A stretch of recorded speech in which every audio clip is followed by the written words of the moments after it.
Hi, this is Liz from BooksGoSocial, and today I'm going to talk to you about NetGalley. We've been using NetGalley for the last year, and over that time we've found that there's a few things that will really help you get some more reviews. For those of you that don't know, NetGalley is a service for gathering reviews that's at NetGalley.com. It considers itself to be populated by readers of influence. They have over 380,000 reviewers, and among those are librarians, booksellers, educators, reviewers, bloggers, and also other people in the media.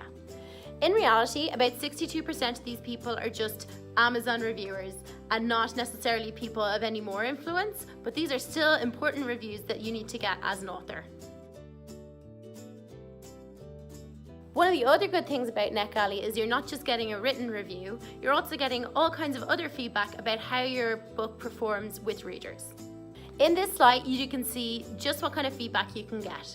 Not only do you get the star rating, but you also get evaluation on your covers and opinions about whether people want to hear more from you or join your mailing list.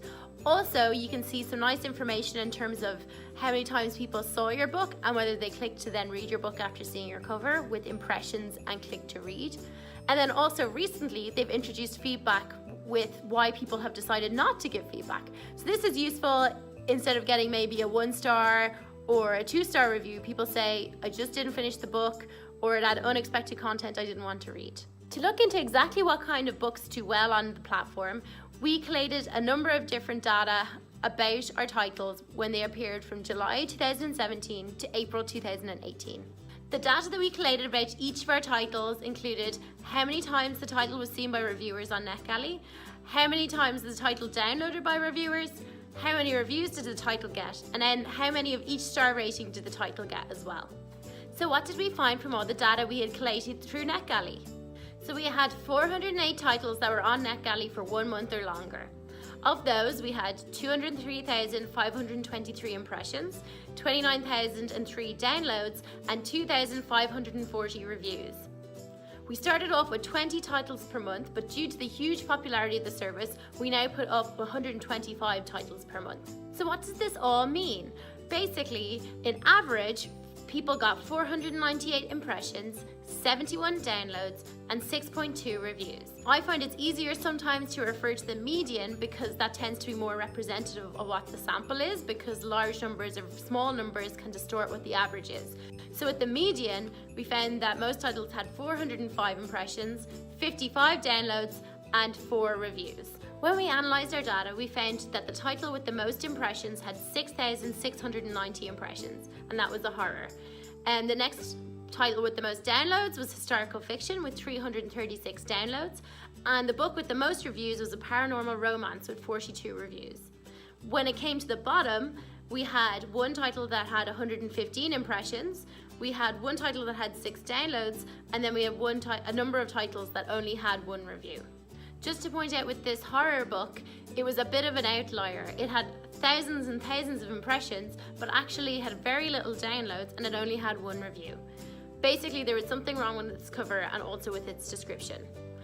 Interestingly though, when we had one book in the lowest, which had 115 impressions, that actually had 6 reviews. So just goes to show that impressions don't necessarily translate to reviews. In this graph, we can see that most people tended to get under 9 reviews, although there were some who got as many as 42 reviews. We decided to look at why some titles might have more reviews than other titles, and there were a number of different factors which seem to play a role. If we have a quick look at the top 5 books in terms of reviews from our list, you can clearly see that these are professionally made covers, and you can clearly guess which genre they belong to. They all look like they're well fitted into the historical fiction or paranormal romance genre. In terms of descriptions, all of the most reviewed books also had very well written descriptions. They were all less than 250 words with an average of 153, and they were all well formatted. As you can see from this example, the description is all formatted into short paragraphs. You have your main protagonist introduced at the beginning, then we have drama introduced, and then we're finished with questions. Another factor that we found to correlate with a high number of reviews was a high number of social shares. These are the amount of shares that reviewers have of any review that they've written. So it could be possible that once they shared the reviews, they attracted more readers in to write more reviews, or it could just be a case that more reviews have more social shares. Lastly, and unsurprisingly, The most popular genres in terms of selling books were also the most popular genres in terms of reviewing books. So, the most popular genres like paranormal fiction also had the most fans in terms of reviews. What was surprising to us, however, was that there was a big audience for nonfiction on this platform, which I'll talk about in more detail now. Looking at the titles that did well in nonfiction, there were a lot of them that fit into a certain type. So they were short, they had a snappy title, they were joke books, and they kind of fit into a BuzzFeed-like article. So 101 jokes, 101 ways it's great to be single, how do cats do that? So unfortunately we don't have any demographic data, so we can't say exactly who was reading these books, but we do know that they were short, quick, easy to read. And all of these non-fiction titles had good covers, but it wasn't necessarily that their descriptions were special in any way. So for us, we kind of left wondering, is it just like BuzzFeed articles, or maybe it's just that the internet really, really loves cats? Another thing that people are interested to find out is just how nice are NetGalley reviewers.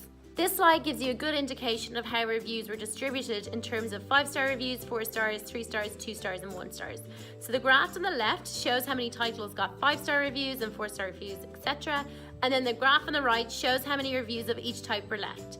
From these graphs, you can clearly see that the reviewers are favoring the higher scores. So what does that mean in total?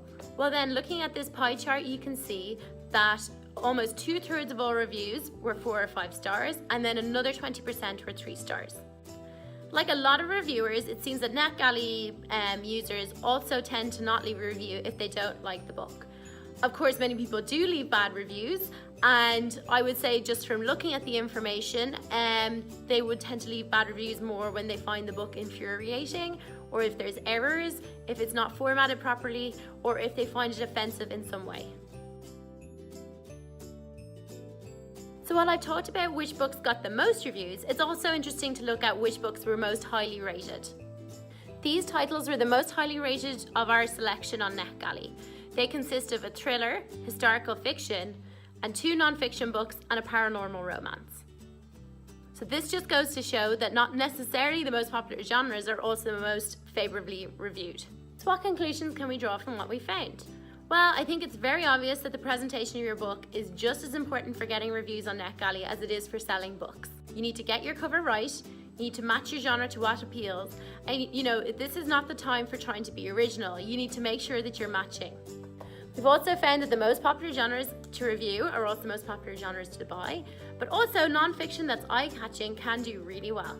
Lastly, reviewers tend to be nicer and lean towards 3, 4, or 5-star reviews, with 63% of reviews being 4 or 5 stars and another 20% being 3 stars. But there's also a few other things I've learned just anecdotally from working on this project for the last year.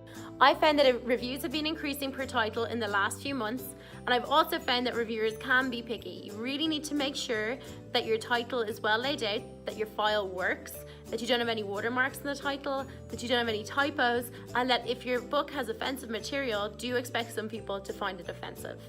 I can also say that it's really important for you as an author to follow up on reviewers. You'll get a list at the end of the month of everyone who's downloaded your book and contact for them, so you really need to make sure that you're following up on them to get those reviews.